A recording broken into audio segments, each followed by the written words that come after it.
तरह से जीत हुई है समाजवादी पार्टी की, किस तरह से पार्टी देखती है और आगे की स्ट्रेटजी? सबसे पहले इस मौके पर घोसी के सभी सम्मानित मतदाताओं को मैं अपनी ओर से हृदय से आभार व्यक्त करता हूँ।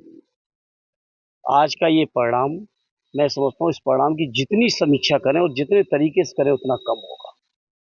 जहां ये परिणाम उन धोखेबाज नेताओं के लिए भी सबक है जो जनता के बीच किसी दल से जाते हैं और उस दल की अगर सरकार नहीं बन पाती तो सरकार के लालच में पार्टियां छोड़ के दूसरे दलों में जाने की कोशिश करते हैं और सोच लेते हैं कि जनता फिर से मोहर लगा देगी।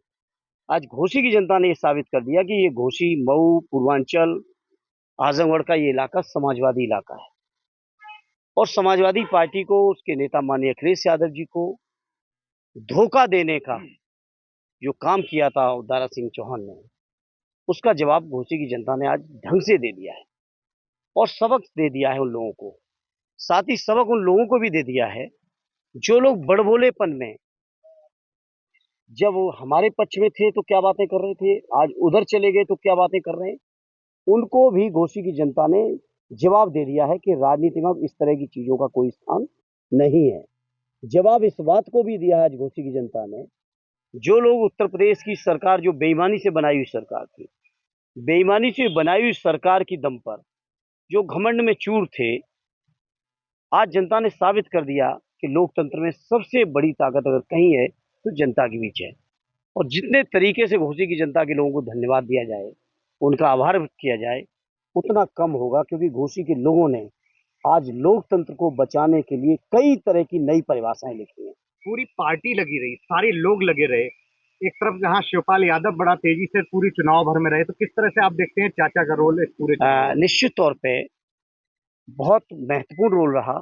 लगातार वो रहे, वोटिंग के दिन तक रहे, आज भी काउंटिंग में पहुंचे हैं। निश्चित तौर पे उनका, माननीय अखिलेश यादव जी हमारे अध्यक्ष जी हैं, उन अध्यक्ष जी का जो नेतृत्व है, उस नेतृत्व पर भी जनता की मोहर है।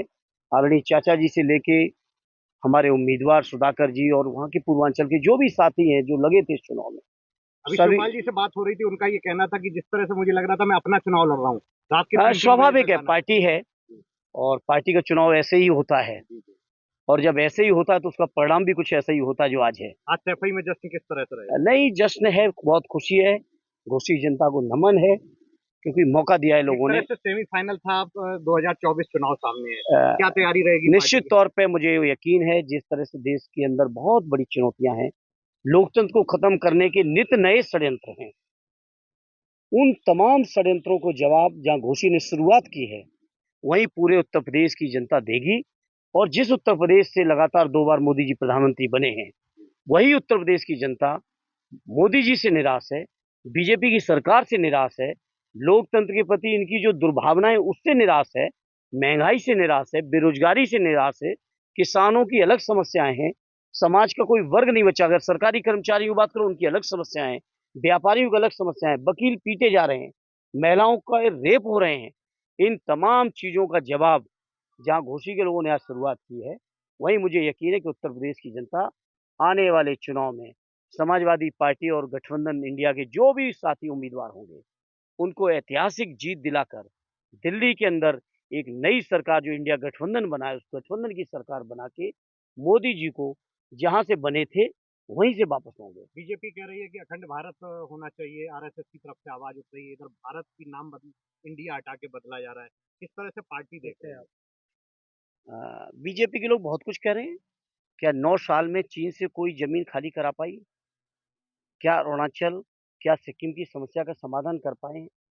बीजेपी के लोगों से कहूंगा, बातें कम करें। जनता ने उन पे भरोसा किया था। 2-2 बार केंद्र की सरकार दी, उत्तर प्रदेश की भी सरकार दी, कई प्रांतों की भी सरकारें दी। कम से कम जो बातें कही थी उन्होंने अपने मैनिफेस्टो में, उनको पूरा करें। तब नई बातें कुछ करेंगे तो शायद कोई कंसीडर करे। अन्यथा देश के जनमानस में आज ये भावना बैठ चुकी है, देश के जनमानस को आज ये यकीन हो चुका है कि बीजेपी के बाहर केवल चुनावी जुमले हैं।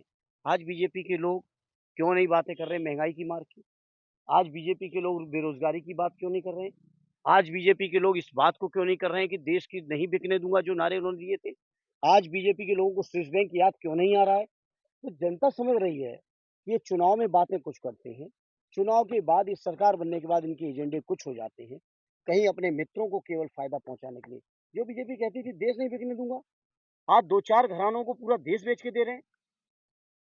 तो इसलिए उनकी इन बातों पर आप मीडिया के लोग ना जाइए और मीडिया के लोगों से भी मैं उम्मीद करूँगा, अपील करूँगा, आज जो देश में तमाम तरह की चुनौतियाँ उसमें मीडिया के लोगों अगर आप सच्चाई दिखाते रहोगे, तो शायद ही देश के 140 करोड़ लोगों को कुछ राहत मिलेगी।